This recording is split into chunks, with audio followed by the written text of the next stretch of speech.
నమస్తే, నేను మీ వాసా లక్ష్మణ.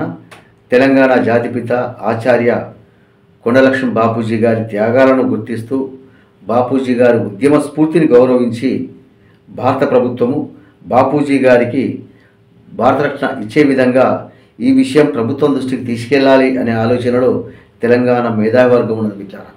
మరి ఈ వీడియో చూసే మిత్రులారా మీరేమంటారు? మీరు కూడా మీ అభిప్రాయం తెలియజేయండి. మీ అభిప్రాయాన్ని ప్రభుత్వం దృష్టికి తీసుకెళ్ళాలి మిత్రులారా. ఎందుకంటే మిత్రులారా, బాపూజీ గారి త్యాగం మనందరికీ తెలుసు. జీవితం అంతా కూడా తెలంగాణపై జీవించిండు. తెలంగాణ ఉద్యమం కోసం పదవిని త్యాగం చేసిండు. తెలంగాణ ఉద్యమానికి కొండంత అండగా ఉండడమే కాదు, తెలంగాణ ఉద్యమానికి తన ఇల్లునే త్యాగం చేసిన ఒక స్ఫూర్తి ప్రదాత కొండలక్ష్మణ బాపూజీ గారు. బాపూజీ గారు ఒక తెలంగాణ ఉద్యమంలోనే కాదు, దేశ స్వతంత్ర ఉద్యమంలోనూ నిజాం నిరంకుశ పాలనకు వ్యతిరేకంగా జరిగిన ప్రతి ఉద్యమంలో కూడా ఆయన పాత్ర కీలకమైనది. కాబట్టి బాపూజీ గారి త్యాగాలను గుర్తిస్తూ బాపూజీ గారికి ఖచ్చితంగా భారత ప్రభుత్వం భారతరత్న ఇవ్వాలి అనుకున్న మిత్రులారా, మీరు కూడా మీ అభిప్రాయం తెలియజేస్తూ ఈ వీడియోను షేర్ చేస్తున్నటువంటి జై కొండలక్ష్మణ బాపూజీ, జై తెలంగాణ, జై భారత్.